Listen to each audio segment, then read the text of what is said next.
Samantalahin nyo yung pagkakataon. Meron tayong lakas, meron tayong talino, may panahon pa tayo para ayusin ang sarili natin. Ayusin natin. Tuparin natin yung mga pangarap natin. Kahit sino pa man yung pumigil sa atin, maging hadlang, hindi magiging hadlang ang kahirapan. As long as alam mo sa sarili mo na willing ka na humanap ng solusyon sa problema mo. Iba-iba tayo ng sitwasyon, iba-iba tayo ng kalagayan sa buhay. Pero isa lang ang sigurado ko, ano man ang problema mo, siguradong may solusyon yan. Siguradong merong ibibigay ang Panginoon na solusyon sa'yo. Meron siyang ipapadalang tao, may mga ideas na ilalabas, di ba? Sa mga panahon na naghihirap ka, doon mo mararamdaman yung pagtulong ng Panginoon. Na natin makikita na kumikilos siya sa buhay natin at hindi niya tayo pinababayaan. Yeah. Sa'yo na isang kabataan tulad ko, kung alam mo naman makakabuti para sa'yo ang ginagawa mo, huwag kang matakot. Gawin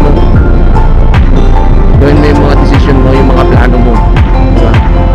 Kung susugal ka lang din naman, doon ka na sumugal sa mga desisyon mo sa buhay, sa mga plano mo, sa buhay, doon ka na sumugal. Kasi ibang tao sa atin lulong sa sugal di ba? Dan sila, ang hilig nila magsugal na mga bagay na hindi naman makakatulong, di ba? Ang hilig gumawa ng mga bagay na wala namang pakinabang pagdating ng panahon, di ba? Sumusugal sila sa mga desisyon na wala namang long-term benefits, di ba? Pagdating ng araw, ikakasira lang din naman ang buhay at pamilya nila. Kaya ikaw, kung susugal ka lang din, pre, sumugal ka na sa sarili mong desisyon. Ganun tayo di ba?